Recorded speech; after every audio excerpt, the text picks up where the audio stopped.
Ladies and gentlemen, jury, we are here today because Mr. King has pled not guilty to all the allegations. It's important not to be swayed by emotions in this case. Evaluate and assess all the evidence and the lack of evidence that is presented by the government. The last instruction that the judge read to you is a very important instruction. This is a case that happened in 2014. The government decides to bring the case in 2021. Open your mind and understand how the case is brought and why it's brought potentially. But the evidence is going to show that back in 2014, Mr. McKenzie Cochran went to the mall and he walks up to the jewelry store, and you can see the owner or the employee of the jewelry store is sitting there minding his own business, and he jumps off his seat. He calls security, mall security, and says, "There's a guy here saying he's going to kill someone. Get up here before I shoot him." Who do they call? They call an individual that's a sergeant. He's not here. But the sergeant goes up there, and you'll see on video, he engages Mr. Cochran, and with body language, he points, "Leave." Then you're going to hear testimony from other individuals where the sergeant tells him, "Sir, leave." He uses words like, "Sir, please." And then he says, "Don't approach me." He takes out the mace, he shows it to him. And what does Mr. Cochran do? He takes a step at him. And then the sergeant, which has law enforcement training, that's working for the mall, sprays him. Mr. McKenzie, it has some effect, but then again he has to spray him a second time because Mr. Cochran takes another step towards him.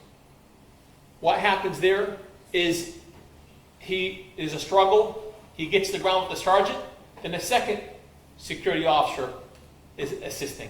You're going to hear from witnesses that will tell you that the security officers were getting their asses handed to them by Mr. Cochran. He was fighting. He was resisting. There's a person that made a threat. Now he's fighting with the security guards, resisting. They're trying to do their best to prevent this threat. Then the third individual comes, and still Mr. Cochran is getting the best of them. You have a 22-year-old kid by the name of Gavin King, working part-time at a mall. He's just walking up to start a shift, and they tell him, "Get upstairs real quick." And you can see him on video. He's running. And what does he do? He doesn't come over there in power drive and land an elbow or stomp on this individual. You'll see him on video the whole time. He's on his feet. He grabs his hand. That's all he does. As a matter of fact, when he first gets down, you'll see the video, he tries to grab a hand. He grabs the wrong hand. He grabs the hand of the security officer. And the security officer was like this thing. "That's my leg, man." Then you can see him try to grab Mr. Cochran's hand. And you can see how weak he is as a 22-year-old kid at the time. He had no ability to control this man's hand. You're going to hear people indicate that, yes, Mr. Cochran, he was struggling. He was fighting them back. He doesn't know. He gets word to get up there and help him. He sees his sergeant controlling the scene. And another individual tries to come help. And all they do is try to manage his arm, which they weren't successful with. Then you're going to watch a video that the people have.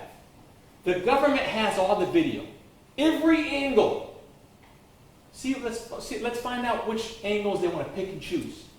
Because the angle that showed, the multiple angles, if they're played together, will show you that Mr. King tried to control his hand. At one point or another in the video, he's there, and he does this. He disengages for about a minute. Why? Because the whole situation is being run by a guy by the name of Sergeant Sheffield. If I'm saying it right. He controls. He's telling him what to do. And you can hear him telling Mr. Cochran, "Can you please put your arm behind?" And there's resistance. You can hear Mr. Cochran screaming. You can hear him fighting. Now, in that 6 minute of videos, ask yourself, open your ears, ask yourself what you hear. Now, are they going to just let him up so he can continue fighting? The minute the handcuffs came on, every one of them disengaged. Mr. King did absolutely nothing more than try to control a man's hand that he saw fighting other security guards. This is Northland Mall, and you will hear the craziness that goes on in Northland Mall at the time. And the people want you to believe that 10-100 means someone that has mental health issues. You're going to hear from the individual who says, no, that means that's someone that's hostile. When you come in a situation, it's not pretty. So at the end of this, ladies and gentlemen, jury, it's important to hold them to the burden of proof. It's important to make sure that you evaluate the case as to Mr. King's actions with lack of actions. At the end of this, we will have another chance to speak. Your verdict will be not guilty. Thank you. Thank you.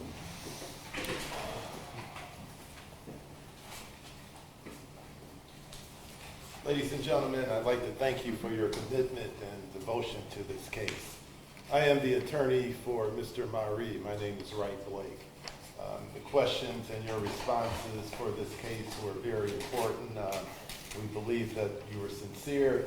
You've taken an oath. You're going to follow the law. That's the most important thing. And you're going to set aside all bias, prejudice, and anything else that may influence you other than the instructions given to you by this honorable court.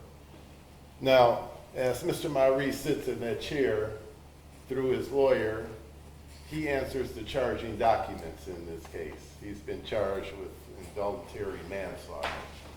And through his lawyer, to each and every one of you, he says he is not guilty of these charges that occurred from this incident that occurred in 2014. So you've heard the prosecution, the government, give you a little bit of background on Mr. Cochran. He had money in his pocket. He had a cell phone, I believe they said. Well, he also had marijuana in his system. He had an enlarged heart. He had mental health issues. So we really don't know what he was doing before he came to the mall, how long he was there at the mall, until the confrontation happened. The confrontation is undisputable, that he went in there and he wasn't there to make a purchase. We know, once again, he had mental health issues. He was on marijuana, and he's not a small guy. He's around 6 foot tall, 200 pounds, and he's a young person. And he gets into this confrontation with the owner. He's shouting at him. He's not there to make a purchase. The owner tells him to get out. And if a shop owner wants you out and you don't get out, it's trespassing. So it is a criminal offense. But he didn't want to go, and that escalated to the point, and the owner didn't help because he called and said he was going to shoot him. So now you have an individual who's making a threat. You have another individual who's making a threat at a mall in a public place. And since 2014, how many of these shootings, stabbings, beatings have you had in malls? It's gotten so bad now, they're even changing the physical makeup of being in a mall. They've changed the security of the malls. They've changed the videos of the mall. So just go back 10 years ago, when it wasn't that detailed. They didn't have, even the security cameras here don't have the audio. Now you got ring, and it's in color, and it gets everything. So you have this confrontation, and all of a sudden, the security officers are called. They're dispatched. Brother prosecutor mentioned the 10-100, and that's some kind of code for mental illness or disorder. Who knows what it means? That's such a broad term, 10-100. So at that particular time and place, my client is patrolling. He's about to get off of his shift.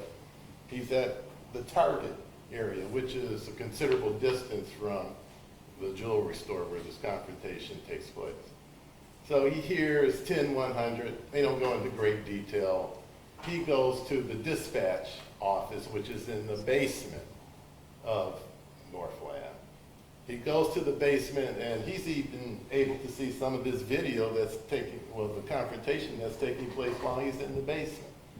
So he's dispatched because, once again, he sees other officers there. They're in a battle royale. So part of his job is to provide security. He's not armed with a gun. He's not armed with a nightstick. I don't even believe he had any mace on him on that particular day, but he did have some handcuffs. So he responds to the area where Mr. Cochran is at. Now, number one, he's not the person who initially approached, got entangled with Mr. Cochran. Number two, he never, ever maced anyone that particular day. Number three, he didn't put his hands on anyone in an aggressive manner, a punch, nothing of that effect. Number four, you're not going to hear anything about chokeholds, kicking anybody, something that's just blatant, total disregard. You're going to hear a security officer who thought he was providing security and safety for the mall. You're going to hear that Mr. Marie is pretty much the last officer who arrives at the location, and everyone's already on the floor. You're not going to hear anything about him putting his weight on this individual, kicking him, even saying anything to him other than trying to get one of his wrists. He provides a handcuff to one of the other officers. Well, strike that. He doesn't even do that. He just tries to grab Mr. Cochran's wrist, pull it aside, because he's still struggling. And my client doesn't know the particulars of this. Does he have a gun on him? Does he have a knife on him? What's in the hands?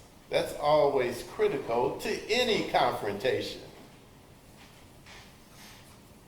Does he have a gun in his hands? A knife? A hard object? They couldn't, or he couldn't see what was in his hands.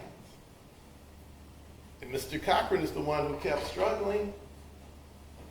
So eventually they were able to put his hands in a position where they saw there was nothing in the hands. They handcuffed him.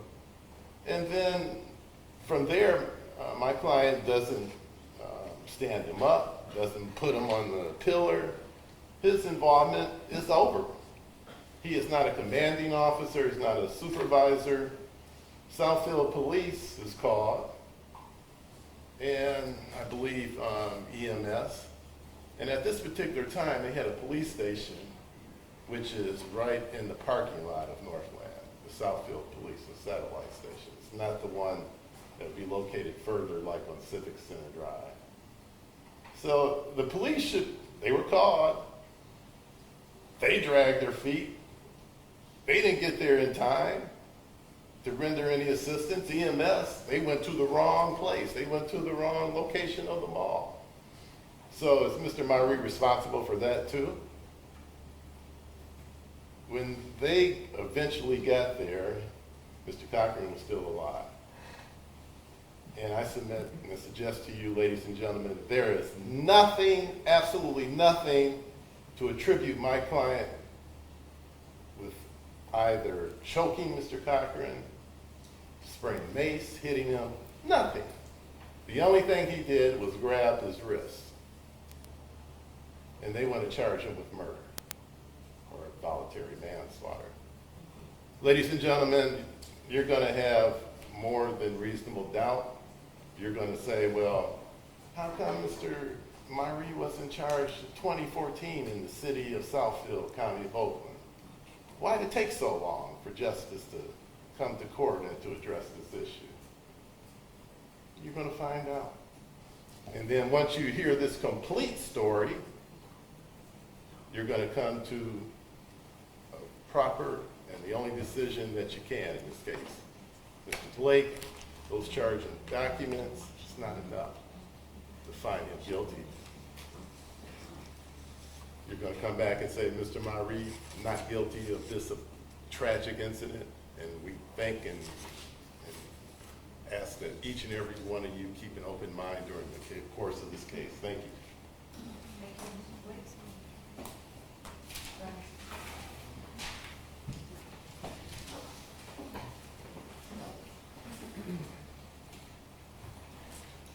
Hello. One of the first things I want to say is none of these young men, this was 10 years ago, were in charge. They were low men on the totem pole. None of them were in charge. The people that were in charge are not being charged, meaning they're officers that were in charge that day. Actually, one of them is going to be a witness for the prosecution, meaning that he was the person who worked at Northland who gave the dispatch. He dispatched Sergeant Chafin to the area, plus my client, John Seiberman. Then Sergeant Chafin is no longer here. What another prosecutor was describing earlier of Mr.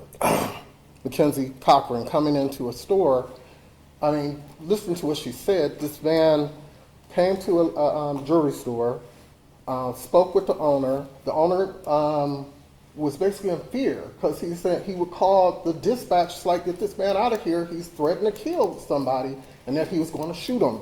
That is fear in itself. And then the whole incident took 11 minutes. It wasn't like they held him down for 11 minutes and he was pinned down. He had no control. That man fought. He just said it.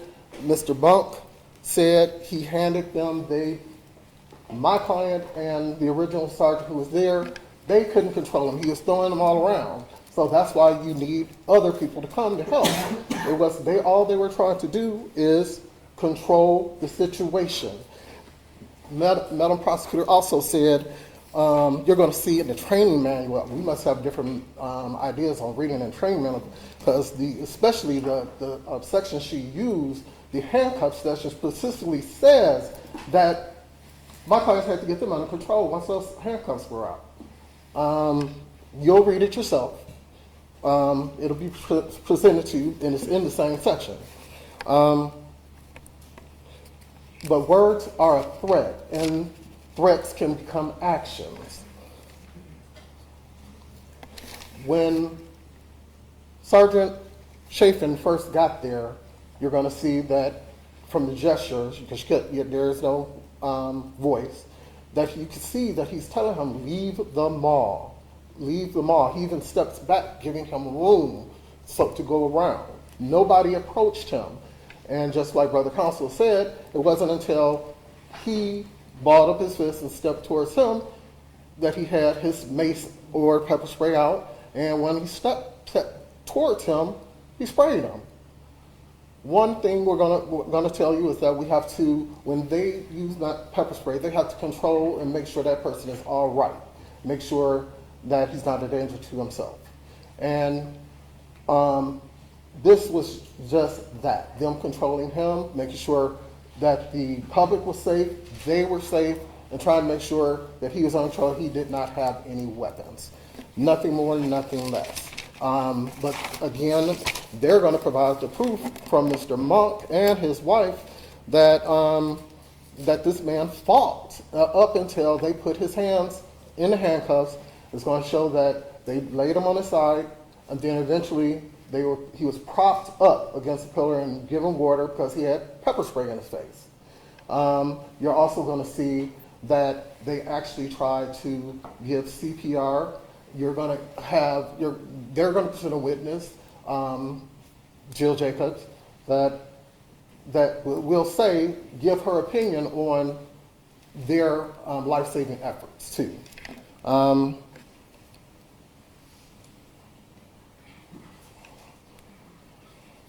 You'll also get evidence that the guy, Mr. Hale, who was inside the room that sent everybody to where they were supposed to be, he made a mistake and sent the police and the EMS to the wrong lot, which put them in the wrong door, which put them in much further away from where they could have helped at a much faster rate.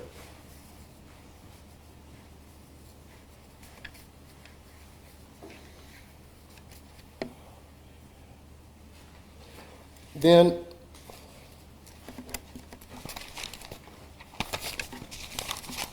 also you will also see that the prosecutor also shopped around for a medical examiner to give the decision that allowed them to prosecute them at this 10-year date later on. The original medical, you'll get evidence that the original medical examiner felt that it was undetermined. So there, you will see what diagnosis they did give. But in closing, you have to determine basically, was this a threat? Were they doing their duty? Were they defending each other? When they came into the situation, did they actually have the power to stop the situation? This is you are the jury, you are the fact finders. You determine that. Thank you.